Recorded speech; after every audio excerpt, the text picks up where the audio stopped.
We will go on the record in the matter 25 CF 56, 25 TR 298, State of Wisconsin versus Robert Tesy. The state appears through District Attorney Kevin Schmidt in person. Mr. Tesy appears in person with counsel Joel Feliski. We also are calling 25 TR 299. We're set today in this matter for a status conference. Mr. Feliski, please update the court. Thank you, Your Honor. There was an offer made in this matter involving Mr. Tesy getting an AODA assessment and follow through. He has informed me that he has completed that assessment and is scheduling follow-up counseling at this time. I think we just need one final status conference for him to get that documentation back to me. Is the offer to amend? The offer, one moment, I'll just pull this up in my file. Are you okay, Mr. Tesy? Your eyes look really swollen. Poison ivy. Oh, Ooh. nasty. Mm-hmm. I'm so sorry to hear that. I've heard it's terrible when it's It is. on your face and in your eyes.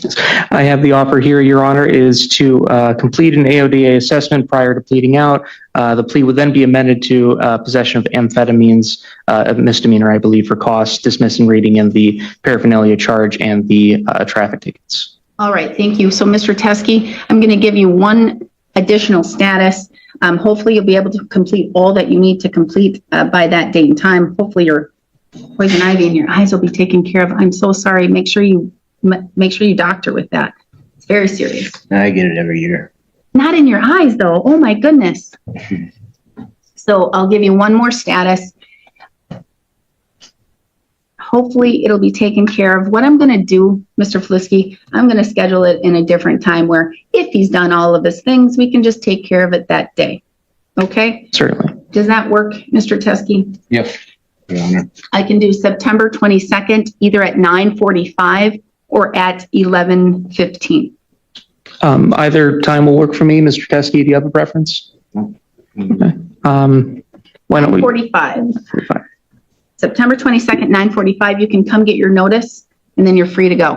Thank you. Thank you. Yeah, of course. All right.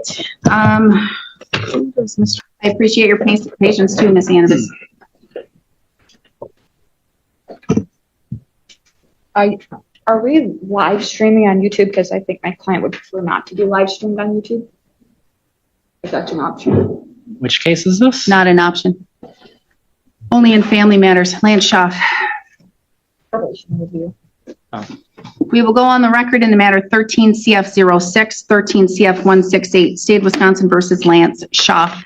The state appears through District Attorney Kevin Schmidt in person, and we have DOC agent. Before we dive in, just a quick note, this commentary is created for educational purposes, designed to help those who may be confused or curious about courtroom processes. If you don't find it helpful, feel free to skip ahead. But for those who want a deeper understanding, stay tuned, it's about to get intense. Robert Tesy's hearing shows how completing treatment-related requirements can directly affect a negotiated resolution, but the courtroom story doesn't end there. We're also about to see a probation review where payments, victims, and accountability become central issues. Keep watching, because the judge's approach reveals just how much these hearings can balance consequences with a path forward. Gretchen Annabis by video. Mr. Schaff appears in person with counsel Renee Landgraf. We're set for a probation review hearing. Ms. Annabis, can you please update the court on Mr. Schaff? Didn't I extend it? No, that was from May. Sorry, go ahead. It's okay. In Webster, Excellent. and it's going very well. The employers are very respectable. I like the job, and I'm doing well. I'm very glad to hear that. This is a positive step, Right. Mr. Schaff, and I'm glad to hear that. What else has been going on? I'm sorry. I'm going to let you know. I'm going to be honest. This has been a day and it's hot as heck in here. So my brain's not functioning as properly as it normally would. And I'm behind in my calendar. I don't like to do that. So it drives me a little cuckoo. My brain is trying to go back and I'm trying to remember all the things with you. Right. So I was going to make a bigger payment I had a garage to build, and it was supposed to be around June, but that got pushed back to around Labor Day, maybe shortly after. And it's still in the works, so it's still something where I can maybe get a lump sum of, Excellent. I don't know the exact amount, but it's in the works. Excellent. And Ms. Landgraf, again, I just told you all the things and why my brain's not functioning as properly as it, or as normally, it normally would. I don't recall how long you've been on this case. Just since the last hearing was my first appearance. Okay.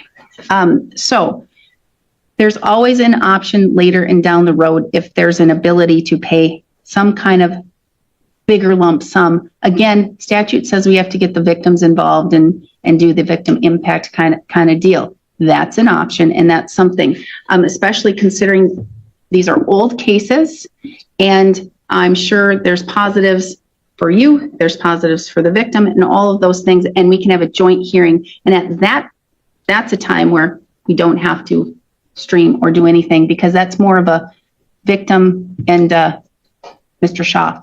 So I think at the last hearing, Your Honor, we kind of discussed that, and I believe the court wanted 60%.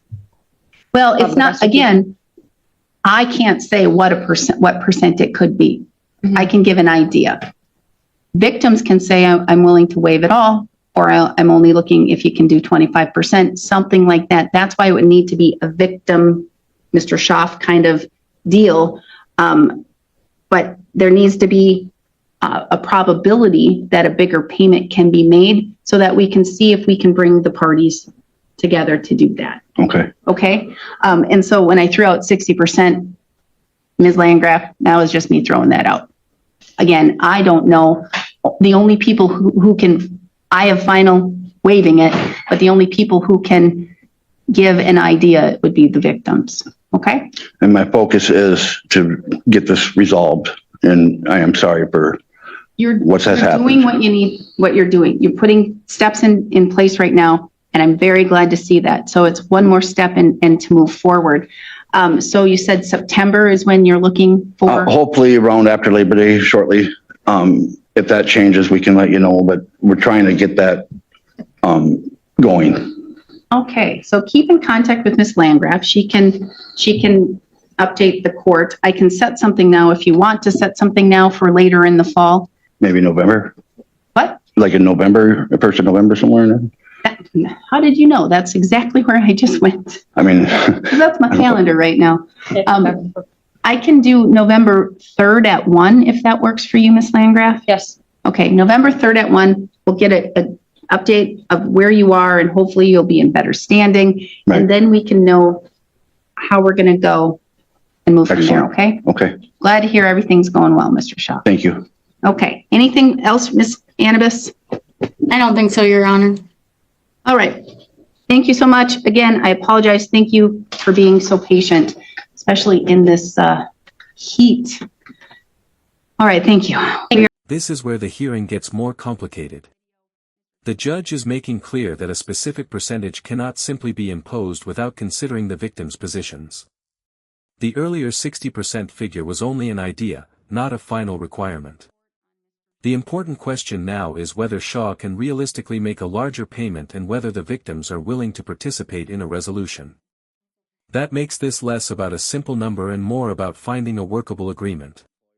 What do you think is the fairest approach here?